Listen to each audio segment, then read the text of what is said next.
Good afternoon, everyone. Greetings from our nation's capital in Washington, D.C. My name is Terry McVenas, the President and CEO of RTCA.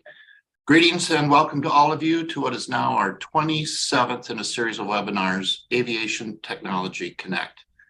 We are pleased to have created this series via this platform to hear from a variety of aviation industry leaders on a broad spectrum of topics that we hope will educate you, further inspire you in your profession, and perhaps even evolve your thinking as to where the industry is today and where it's going in the future. As in the past, we have a great international audience with us today, so welcome to all of you joining us from the United States, Canada, many countries in Europe, the Middle East, Africa, South America, Australia, and New Zealand.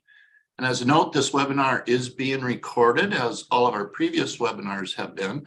So if you want to go back and listen to any of our previous webinars, you can find those recordings on the RTCA YouTube channel.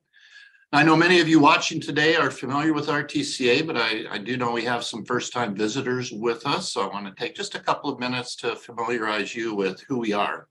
RTCA is an aviation-centered standards development organization whose mission is to inspire the creation and the implementation of integrated performance standards that meet the changing global aviation environment and further ensure the safety, security, and the overall health of the aviation ecosystem.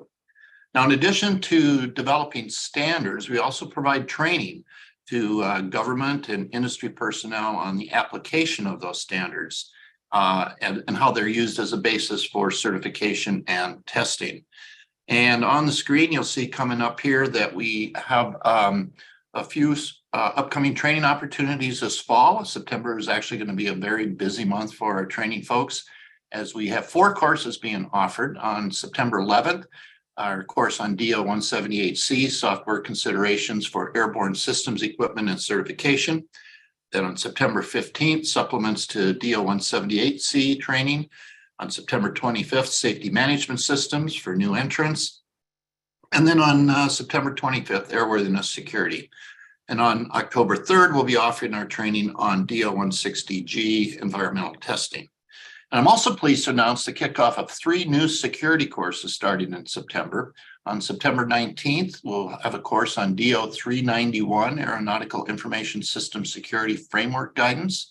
On October 17th of 2023, DO-392, Information Security Event Management course. And then on October 25th, DO-393, Process Standards for Security Certification and Declaration of ATM Air Nav Ground Systems. So a lot of training coming up here at RTCA. We hope you'll be able to join us, and you can sign up for any of those courses via our website at www.rtca.org. If you're interested or have any questions about our training, our standards development work, or are interested in becoming a part of the RTC family of members so that you can have a voice in developing standards, you can contact us directly through our website or via telephone. Now, our ability to bring these webinars would not be possible without the generous sponsorships from some of our industry partners. Today, I'm especially thankful to Collins Aerospace and the National Air Traffic Controllers Association, who are our gold corporate sponsors for this year's series of webinars.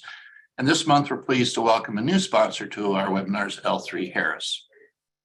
Now, as we get into today's discussion, you're going to have the opportunity to weigh in with your questions to the panelists. So simply use the Q&A tab on the webinar platform to communicate with us, and we'll try to get answers to as many questions as we can.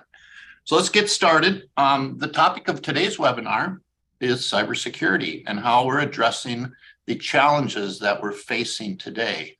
And I'm pleased to have with me today 3 of this country's leading experts on the topic of aviation security. And when we're done with our panel discussion, we're also going to hear from the chairman of our special committee, SC216, on Aeronautical Systems Security. He's going to give us an update on some of the standards development work of that committee. But first, I want to welcome our distinguished guests today, starting with Dr. Mitch Crosswaite from the Department of Defense, Mr. Jeffrey Troy, the President and CEO of the Aviation ISTAC, and Dr. Bill Data Bryant, who's a tech fellow at Modern Technology Solutions and Corporate. Gentlemen, welcome to our webinar and welcome to RTCA. So I'd like to just start with a brief introduction from each of you. Give us just a couple of minutes of who you are, where you work, what you're doing, and just kind of give us some background for our audience. So Dr. Crosswhite, why don't you start? Good morning, Terry. Good morning, everybody. And I just want to note the wonderful participation from the audience. I got a sneak peek at who's coming to this or who's planning to come, and it's fantastic. So welcome to everybody who's on board here.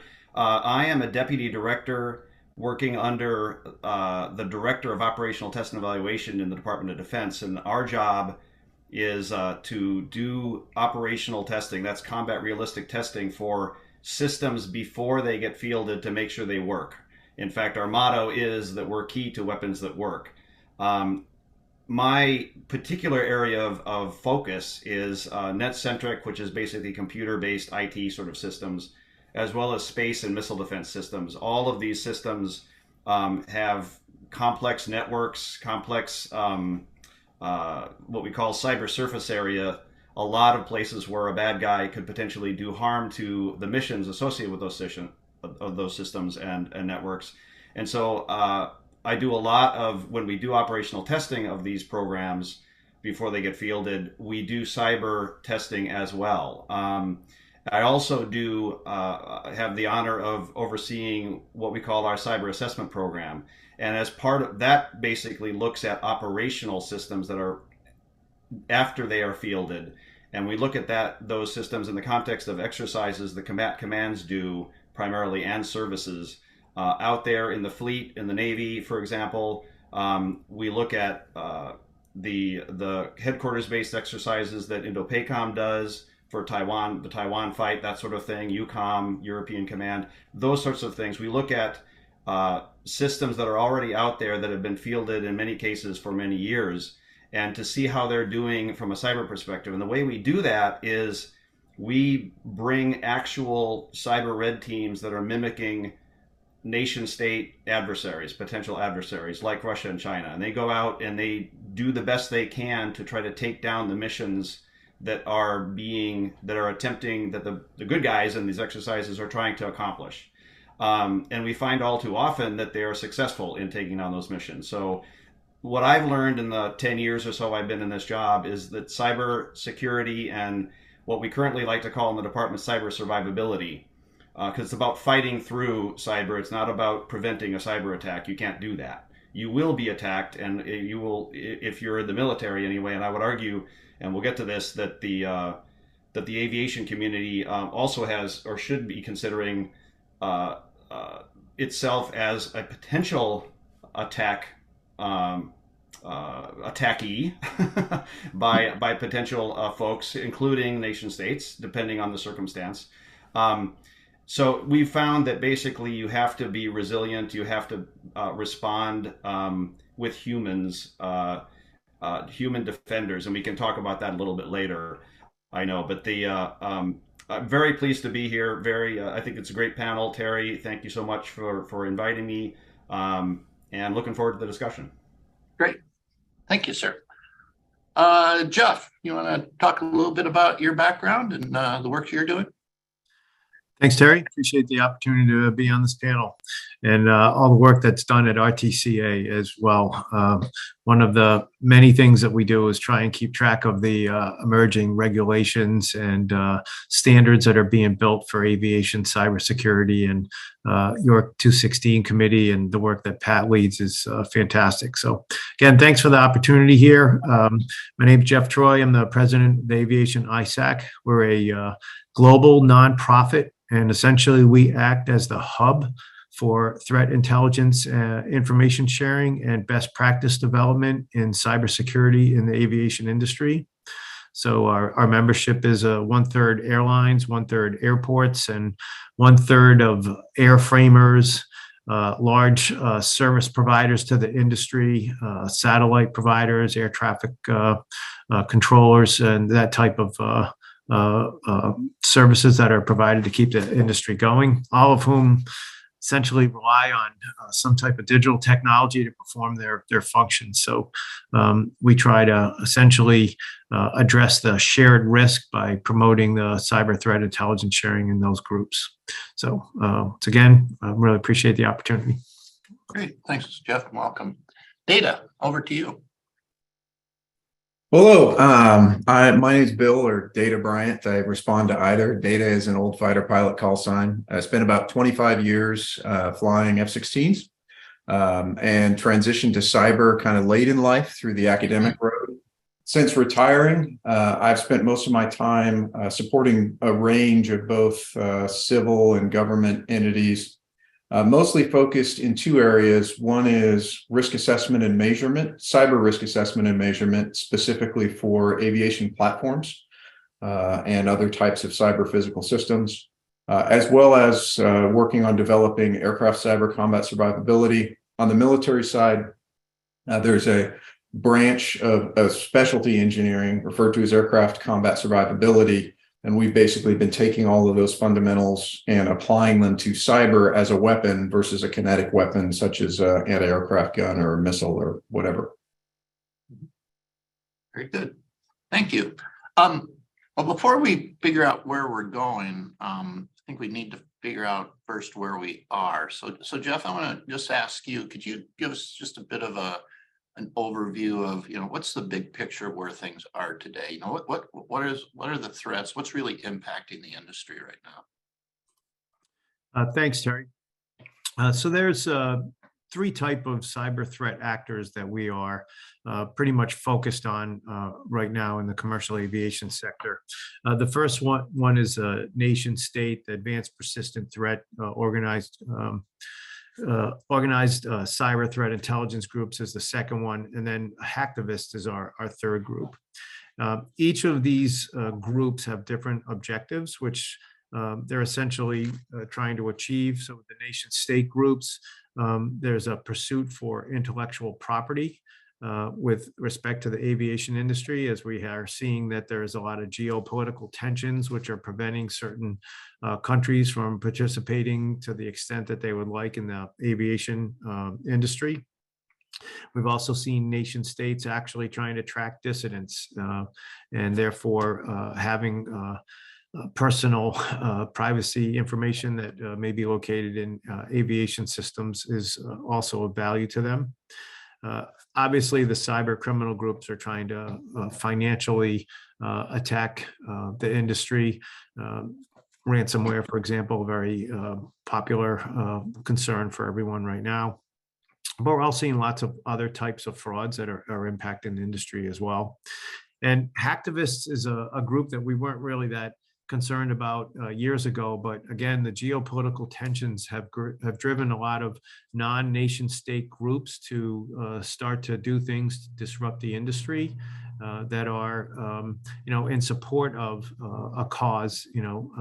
We do have a lot of physical things that you see happening, for example, in the decarbonization issue, but we are seeing cyber attacks like DDoS and things that are happening in support of the geopolitical problems.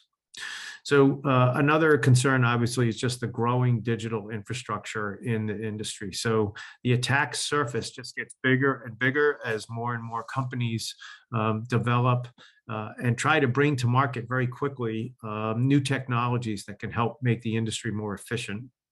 And there's always that balance of how quickly can I get this technology to market and start to get some return on my investment versus did security get baked into this product before it got put out, and how vulnerable could it actually make a company if they were to connect it into the other systems that are operating their aviation assets.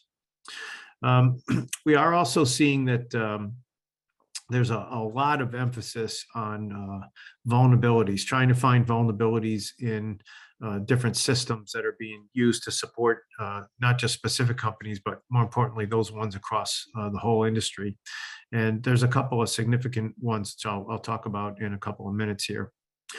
Another thing that we're seeing also is the time from which a vulnerability gets made known to the world. to the time that an exploit is developed to actually take advantage of that vulnerability is shortening.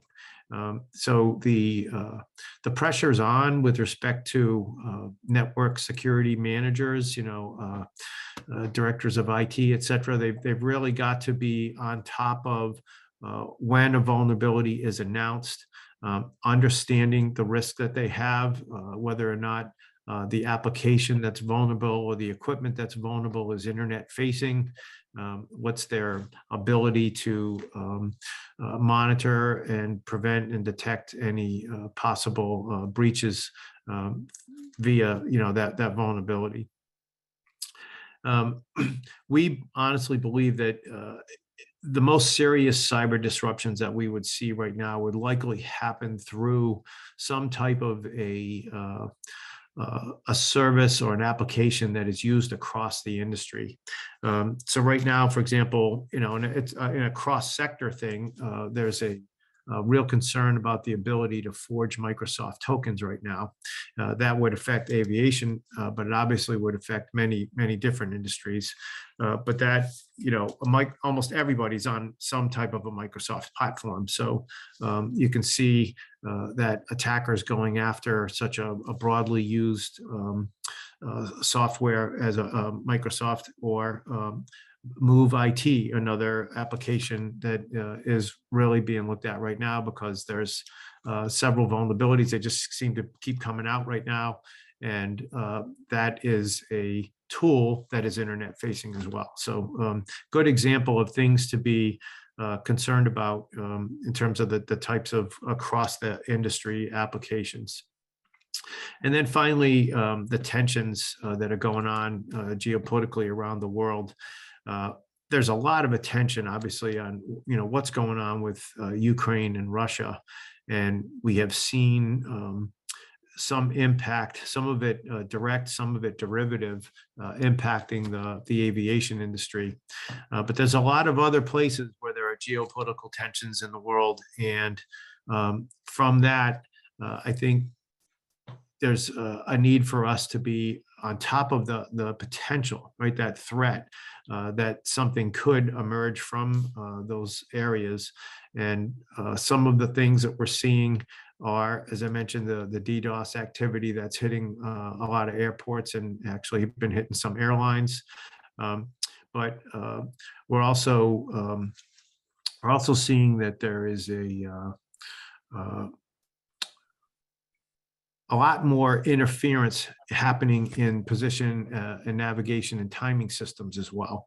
And so a lot of attention is being focused in the industry right now about the resilience and making sure that we don't have a negative impact from those systems being disrupted or degraded in terms of their ability to provide the services that are necessary for aviation. So that's kind of a quick summary of, I think, the threat picture that we're looking at. A lot of things for us to keep our eyes focused on, and it'd be great to hear about some of the great work that's being done to make the industry more resilient as we keep our discussions going. Thanks. Thanks. That's very frightening in some cases to think about all the things that we're facing. I'm going to ask Data.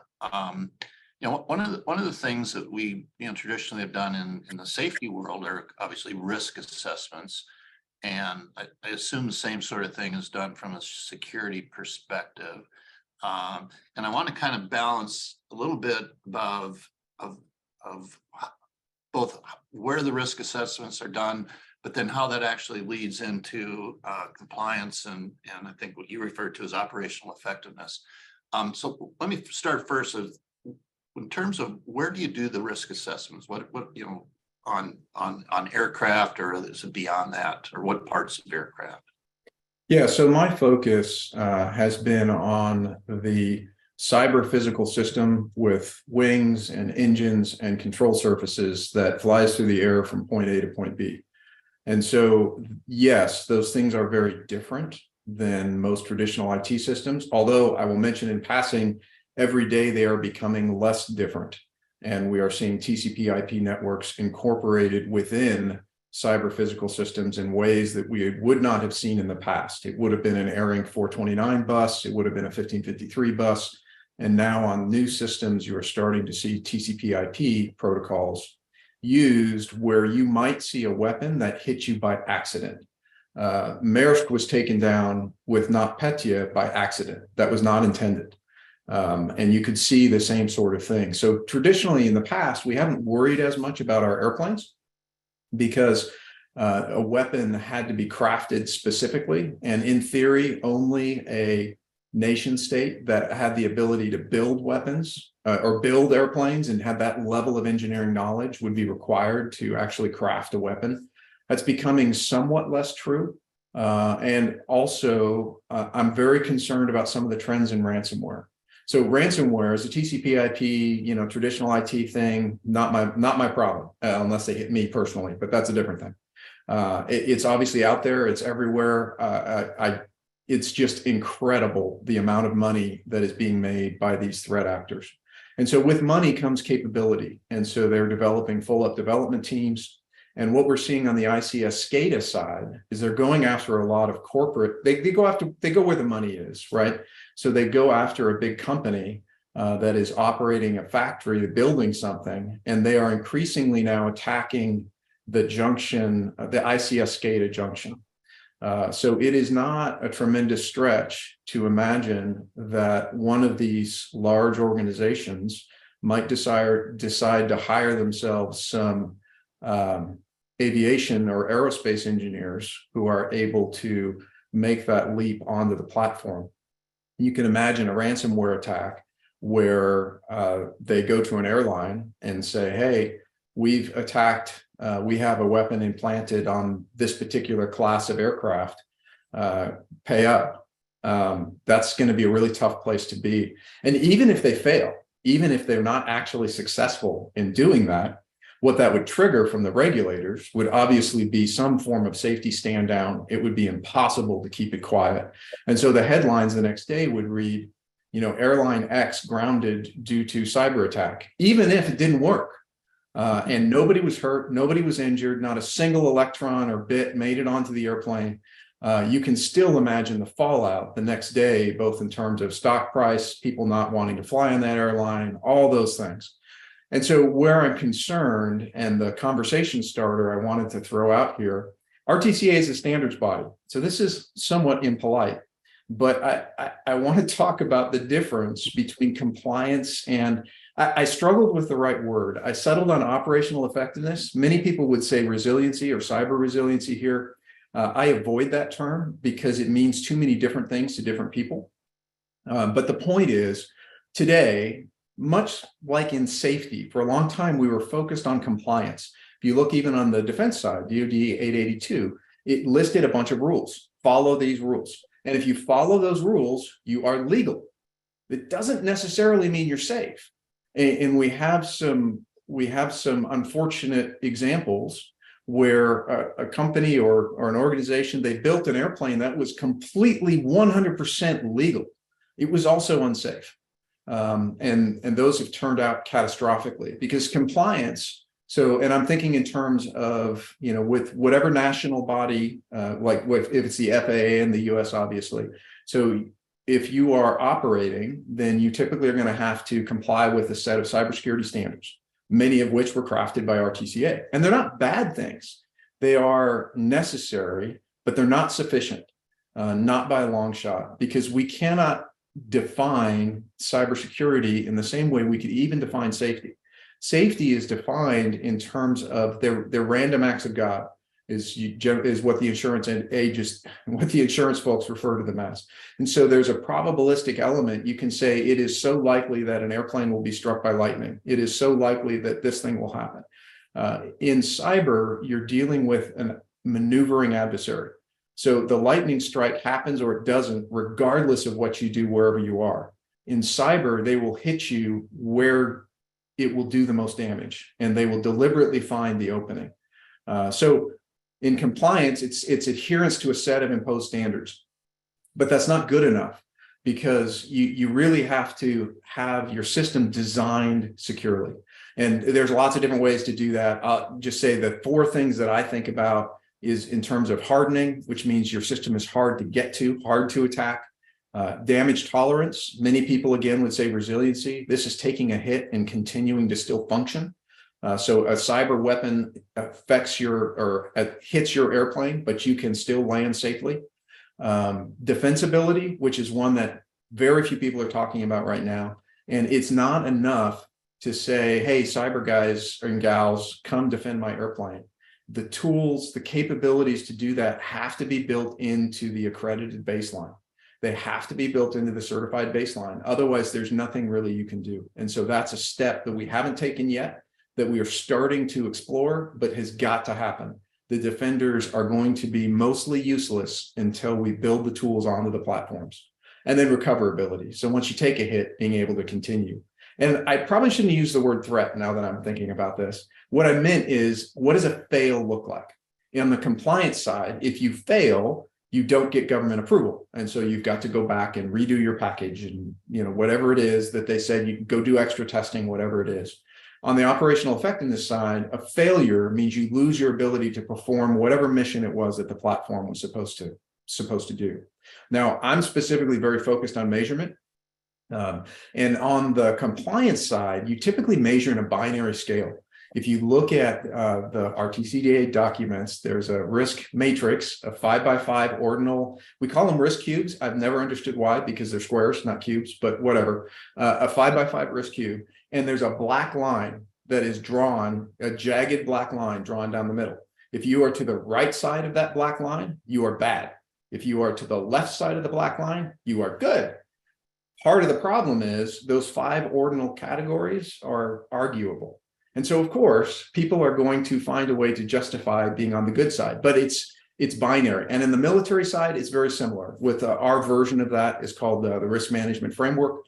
And there's a set of controls, and either you get approved to operate or disapproved. Although there is kind of a squishy middle ground, which is, yeah, you're approved, but you're terrible. And so you got to come back quicker and I'm going to yell at you, kind of. So it's sort of a squishy category. Whereas on operational effectiveness, I think it needs to be measured on a ratio scale, which means continuous, like 0 to 100%.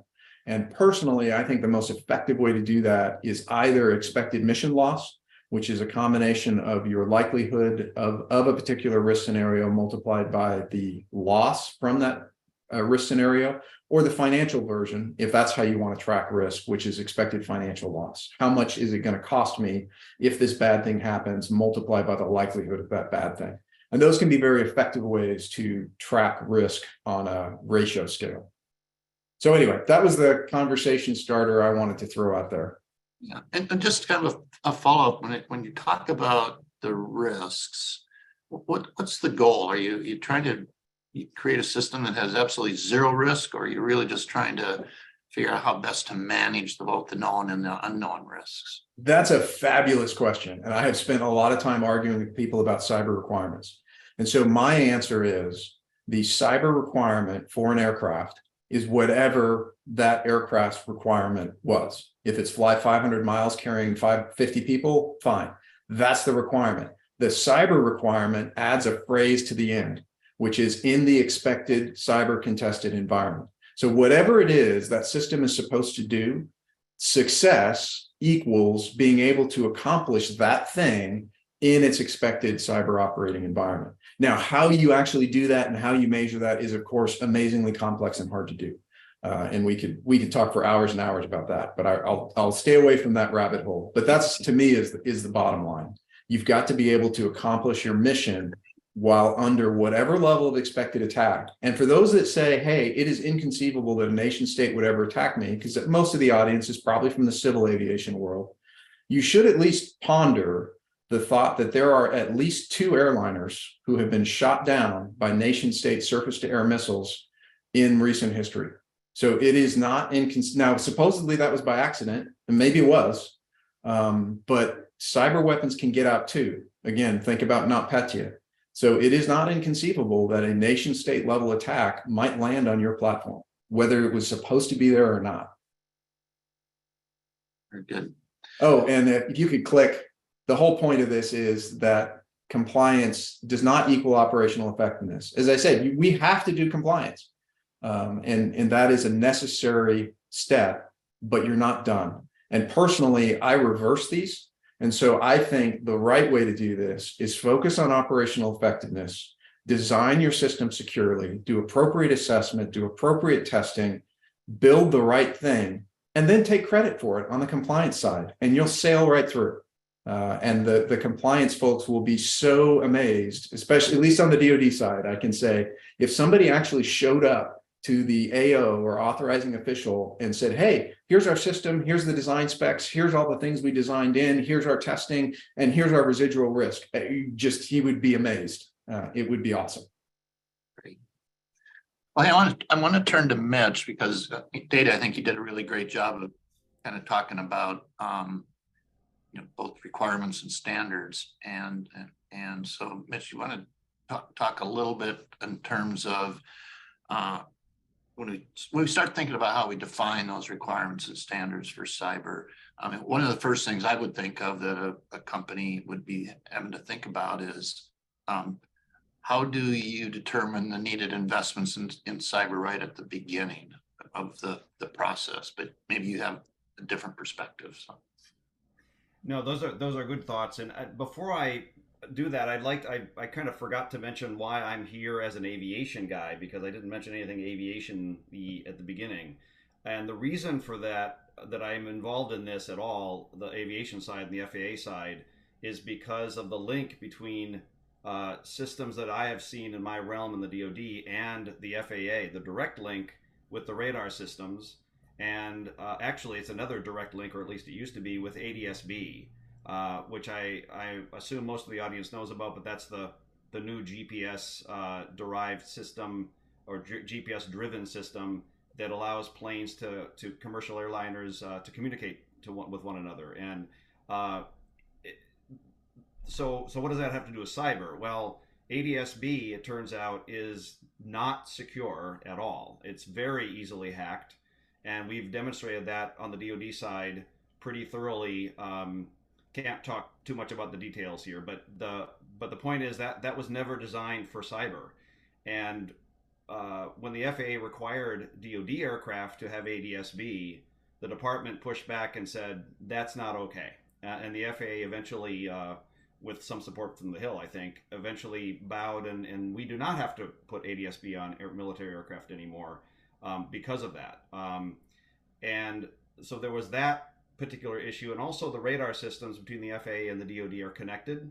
DoD has radars that are supporting military bases and offshore things to look for threats coming into the country. And the FAA, and those are tied into the FAA radar system that is, all over, allowing us to track planes with or without GPS. They're independent of GPS. And because of what Jeff said earlier, it is important to have, in my view and in many people's view, a system that is independent of GPS. PNT is under attack. There are many ways to attack it. It has been attacked overseas many, many times. GPS jamming is a common thing, advertent or inadvertent, by the way. So it's really important to have those radars up. And so we did, when we were doing some cyber assessments of the DoD side of that radar system, we sort of accidentally, our red team, emulating a threat, sort of accidentally found themselves in the FAA side. And before they really knew they were there, because we weren't supposed to really be there, we found lots of problems, cyber vulnerability type problems that would enable a mission kill to both FAA and DoD. And so we told the FAA, hey, you really ought to fix that. And that was a wake-up call back years ago to the FAA that this cyber thing is something they should probably think about. Between ADS-B and the DoD's pushback on ADS-B to literally say we will not have that on our aircraft because of cyber problems, and the radar vulnerability, coupled with actually a few incidents that have happened on the FAA side that appear to be cyber attacks. And that's about all we can say at this venue, but that's how I got involved. So I am very interested in civil aviation. There's a very strong link between what the FAA does in the United States and DoD training missions that have aircraft. So that's kind of why I'm here. now to get at your question that had to do with, sort of how do you develop requirements, how do you get at this cyber problem from sort of a higher level.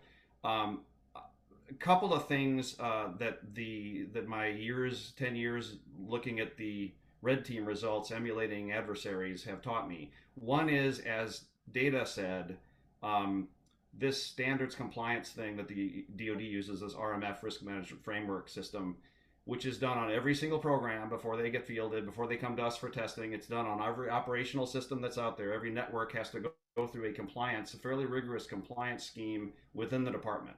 And it's not trivial, and it costs a lot of money.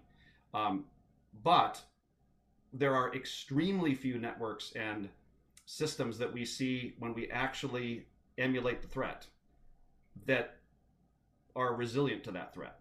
So you have the reason Data and I are both a little bit jaded with respect to compliance-only systems is that the compliance-only system the DoD uses for cyber simply does not work when it is compared to actual human threats that are trying to get at systems and trying to kill missions, right? So one of the key things I think to think about when you're thinking about cyber is the department has moved. It still is doing the compliance stuff because as Data stuff said, it is not bad to do compliance, not at all. That's sort of a de minimis thing. So we're not about to get rid of the requirements that are now set on programs, but we've added an additional, I'll call it a requirement, but it is a very strategic sort of requirement called zero trust. Okay, and what that concept means is you must assume that the bad guy is in your system already. In other words, if it's whatever that system is, if it's an aircraft, the enemy's there. The enemy is right there in the aircraft, able to mess with your aircraft. If it's a ground system, if it's a radar system, the enemy is right in the radar, right there. Firewalls won't work. They'll slow them down. They'll keep out script kiddies and things, but the DoD has adopted this sort of theory, if you will, that is, by the way, derived from the commercial sector. This was in 2014, 2015, I think Microsoft said, we can't defend you against real threats. So you better figure out how to basically protect your systems and your networks that run on Microsoft, despite the fact that the firewall isn't really going to work. And so the next question, of course, is, well, why don't we just curl up into a ball and give up?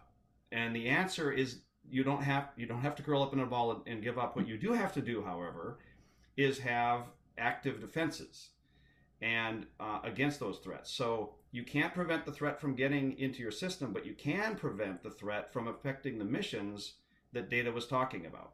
How you do that is by fighting back against the threat. If you see the threat coming in, you should have capabilities, and many of our after years of working with our red teams, basically being punished by them, most of our combatant commands, many of our fielded systems now do have these active defenses in place so that the red team can get in, but when they try to do something to the system, the defender is on them fast enough that they will throw the red team back out of the system, out of the network, keep them at bay.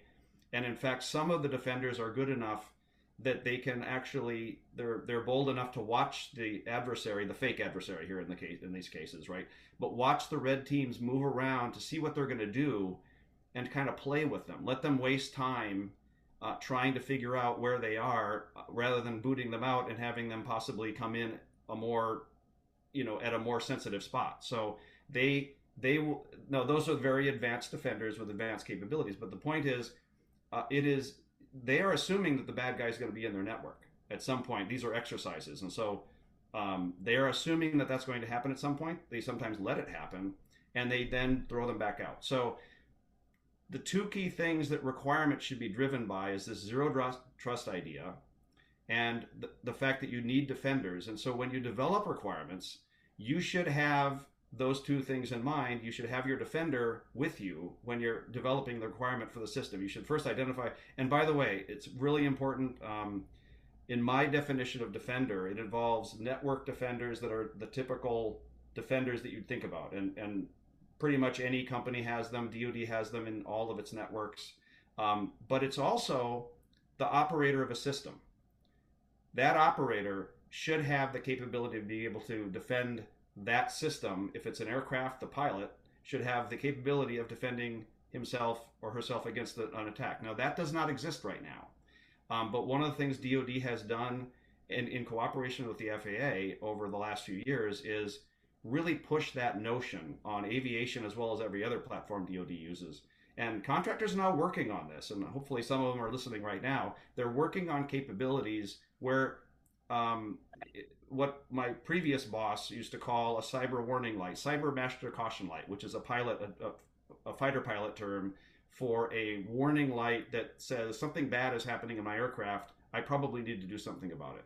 There is no such thing on aircraft right now, on most of them.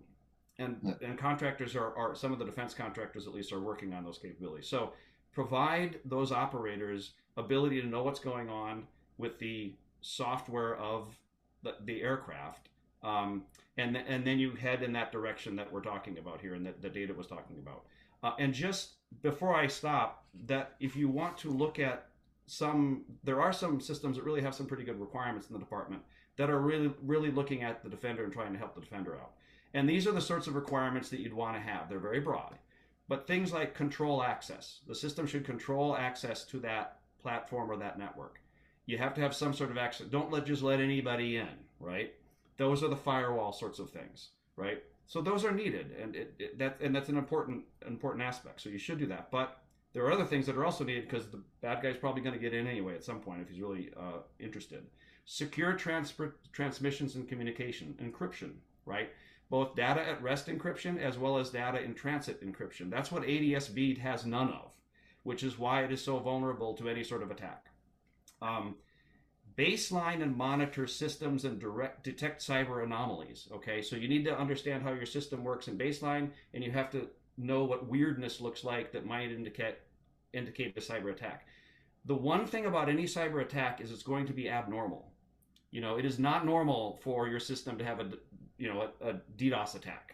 It is not normal for stuff to get information to get sucked out of your system and sent to St. Petersburg, Russia, or whatever. Or at least for most systems, that's not normal, right? So those things can be monitored if you have good systems, and we have systems in many parts of the DoD that can do those sorts of things.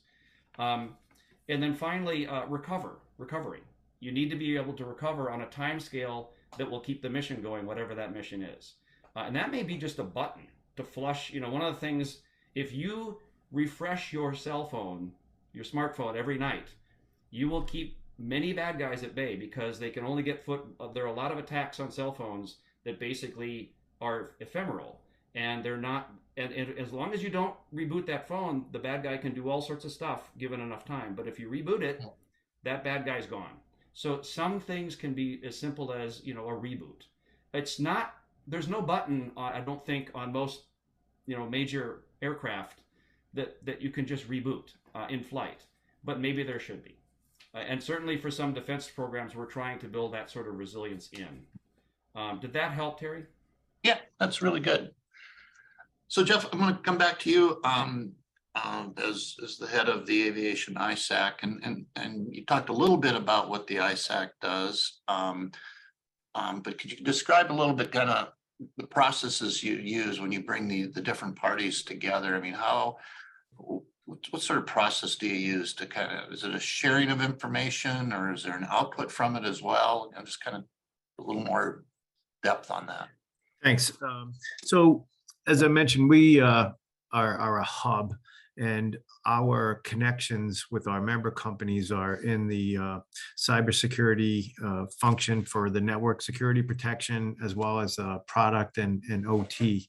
So essentially what we're doing is we're trying to stay on top of the threat landscape and see what the emerging issues are, and provide information for the benefit of the entire industry to be able to respond as quickly as they can. So it's almost like a collective incident response.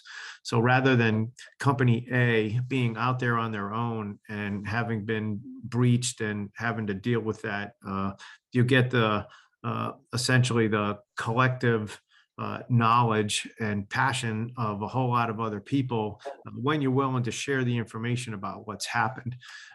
That is a difficult thing, right?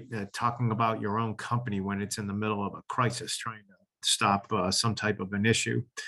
So having a trusted environment where people are comfortable being able to share this information is critically important. So we're very focused on making sure that our members know each other well, and they're comfortable essentially sharing this information. And then I think a good point to make that follows along well with the conversation so far is it is critical to safety that whenever a safety event occurs, that there is an after action analysis, kind of like the CAST team did, the commercial aviation safety team did for years, when they would look at incidents that happened with some piece of infrastructure inside the aviation industry, and they would analyze it and they would say, hey, this is what happened. We're going to require, stronger springs, or, extra checks on something or whatever, right? But there would be an event and then an analysis done afterwards, and make sure that you wouldn't see a repeat. The challenge in cyber is that you're trying to prevent the event before it happens, because it can be so consequential, and that makes it difficult. But whenever there is an event, you try to do that same thing, that root cause analysis, to understand what's happening. And I think an important thing to point out here is if you're operating an airplane in the sky at 600 miles an hour with 350 people on it, and something starts to not function as it's required, that is not really a good time to be doing a root cause analysis. That is a really good time to fail to the next system, which is supposed to continue the operation of the aircraft safely, because some system is not functioning. And so I think that is a unique thing about this industry. If I'm a manufacturer of socks, this is not important, right? I mean, if my product fails, no one's life is at risk. But if I'm making an airplane, I'm more focused about my product working, it safely getting on the ground.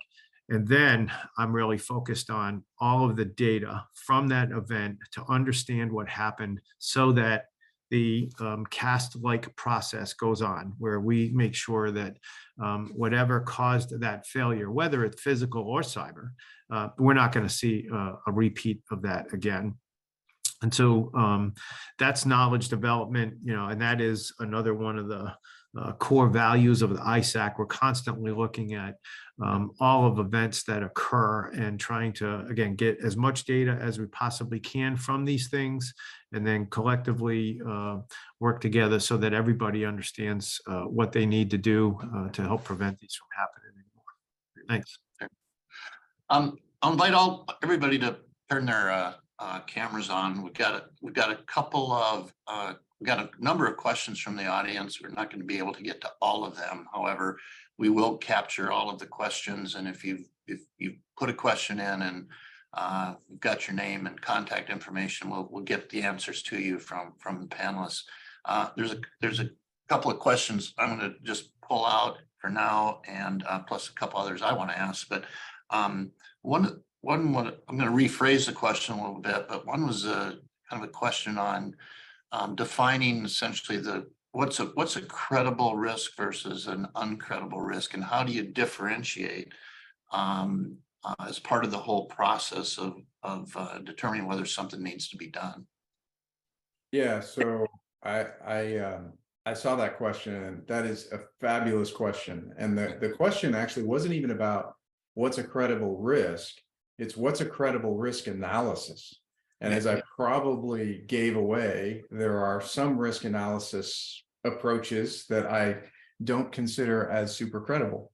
But why is it that I think mine's better? I've developed, I don't know, 3 of them at this point. But the point is, I mean, in the DoD, of course, we make up acronyms for everything. And so we even have an acronym for them. We call them MBCRAs, Mission-Based Cyber Risk Assessments. And there are dozens. So which ones work and which ones don't? I think today, We have no idea. We just have opinions because we have not connected them to reality. And so what we do in physical testing is we create a model, and we create a model of how a system is going to perform, and we shoot thousands of simulated missiles at it. And then we take it out and we put it on a pad and we shoot a missile at it to make sure that our model matches what we see in the real world. So we ground our model into the real world. We have not done that with cyber risk assessment yet. I think there are at least two opportunities to do that, short of waiting 30 years and building the database required to answer those questions. I think you can use your risk assessment to predict the outcome of cyber tests. So if I tell you as a cyber risk analyst that I can tell you what a nation state is going to do to your system 15 years from now, I sure ought to be able to have some level of success in predicting the outcome of a cyber test next week when I know exactly who's doing it, what their tools are, exactly what they're going to do, the approach avenue they're going to take. If I can't predict that, you shouldn't listen to me when I tell you what I think a nation state's going to do. So that's option one. And then you can create a feedback loop. And so you can figure out which systems are effective at predicting the outcome of tests and which systems are not. And the other thing you can do is you can utilize operational exercises. As Dr. Crossway talked about, the cyber assessment program is a great example of that. You can essentially do the same thing. You know what cyber effect you're going to produce. So you predict the outcome and the mission effect, and then you go do it, and then you compare it. And you see, did I over predict? Did I under predict? Was I close? Is it completely unrelated and it appears totally random based on what I predict and what happens? So I think with that, within even just a few years, I think we could start to narrow down to the approaches that at least appear effective at some level. I think that's probably the best we're going to get in the short term. Another question that I thought was fascinating was, is there an opportunity, or does it even exist, of utilizing managed bug bounties? In other words, letting people kind of open things up and say, try to break my system, and then pay them if they're able to do it. Is there some usefulness in that sort of thing? Yeah, I certainly think so. The DoD has used it. In fact, there was a hack a satellite that I remember a few years ago. And I do not recall. There may have been some, and Data may know this, but there may have been some F-16 work a couple of years ago as well, where an F-16 was actually being allowed to hack, or parts of it, by by open source bug bounty sort of thing. I think that's a great idea because as I am very familiar with the red teams getting in where the compliance people would say they couldn't, if you will. That's an oversimplification, but the point is, the more humans you have on this trying to get in, the more resilient, the more you'll know about your system, the more resilient the system is likely to be, certainly if you respond to what the humans have done. The point is, one of the things that I like to say is you can't chase vulnerabilities. You're never gonna get rid of them all. There are thousands of vulnerabilities on a given system in the Department of Defense, and trying to fix them all is impossible. What you want to look for is the major avenues of attack that could get at your mission. And red teams are very good at finding those. They're lazy, like most of us, right? So they will find the easiest way to go and nail that mission, and they'll find it usually pretty quickly if they're skilled. Excellent. There's so many other things I'd like to ask, but we are running out of time for coming up on the hour. But Dr. Crossway, Jeff, Data, thank you so much for taking the time to be with us today. I know you're all busy, and taking that time to share some of your insights with our audience, very much appreciated. So thank you. Thank you. Thank you. So I've been speaking with Dr. Mitch Crossway from the Office of the Secretary of Defense, Mr. Jeffrey Troy, the President and CEO of the Aviation ISAC, and Mr. Bill Data Bryant, Tech Fellow at Modern Technology Solutions Incorporated. And that was a great discussion. I know we all appreciate their valuable contributions to our discussions this afternoon. I'm now going to turn things over to Mr. Patrick Morrissey of Collins Aerospace, who is the co-chair of our special committee SC216 on Aeronautical Systems Security. And he's going to provide us with an update on the current standards work by the committee and some of their upcoming documents that are scheduled for release. So Patrick, over to you. Thank you, Terry. Good morning, good afternoon, and good evening, everyone. Thanks for joining us today. My name is Patrick Morrissey, and I'm one of the co-chairs of the RTCA SC216 Aeronautical Information Systems Security Special Committee. Our group works in harmony with EuroCAE's WG72 working group to develop airworthiness standards and guidance around cybersecurity methods and considerations in aerospace. The group was established in June 26, 2007. Since then, we've developed 6 standards, 3 of which have been revised to their A revision. Just to go over those really briefly for you, the first ones out of the gate were 326, which was the Airworthiness Security Process Specification. Then there was 356, which was the Airworthiness Security Methods and Considerations. And then 355, which was the Information Security Guidance for Continued Airworthiness. Each of those have been revised to their A revision, as I mentioned previously, to keep updated with the industry and also to work with the community, make sure we capture feedback on things that aren't clear in the standards, and then evolve and mature those standards to make sure that the community knows how to utilize them and make sure that the guidance is consistent and accurate. Because cybersecurity is a very dynamic and changing space. In addition to those, we have the 391 standard, which is Aeronautical Information Systems Security Framework and Guidance. The 392 standard, which is Information Security Event Management. 393, which is the process standard for security certification and declaration of ATM ANS ground systems. In our current scope of work, we're doing yet another revision to 2 of our documents, again, to keep up with the community and make sure that we're answering the need. And then we're developing 2 new standards where there have been some emerging gaps, again, demands from the community for more guidance. Those will be coming soon in the next year or so, I certainly hope. So with all that said, thanks again, everyone, for your time, and back to you, Terry. Well, thanks, Patrick. Great work that you and the committee are doing, and we certainly appreciate all that. For the audience, I want to thank you all for joining us today. I hope that you found today's presentations educational, inspiring, and even evolving. And again, these webinars are being recorded. So if you want to review anything that you heard today or any of our past webinars, you can do so by going to the RTCA YouTube channel. Again, the ability to bring us these webinars would not be possible without the support of our industry members. And this year, I'm pleased to thank our gold sponsors, Collins Aerospace and the National Air Traffic Controllers Association. And then again, our new sponsor for today, L3 Harris. We all appreciate their support for our RTCA in this webinar series. So again, thank you. Again, I want to remind you about our upcoming training courses that are going to be held starting in September. DL178C on software considerations, supplements to DL178C training on September 15th, safety management systems for new entrants, and then on September 25th, airworthiness security, and then starting in October, our training on DL160G and environmental testing.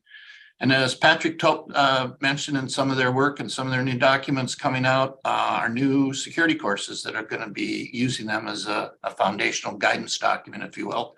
On September 19th, Aeronautical Information Systems Security Framework Guidance based on DL391, Information Security Event Management course, DL392, and DL393, our process standards for security certification and declaration of ATM and ANS ground systems. And again, you can sign up for any of those courses via our website at www.rtca.org. Now, our next webinar, we're going to go back to the topic of advanced air mobility, which we've been doing for the last couple of months. And we're going to have a discussion on the recent release of the FAA's updated UAM concept of operations. We'll be holding that on September 13th. We're also internally here in our offices are going to continue our series of AAM workshops. Those are going to pick up again in September.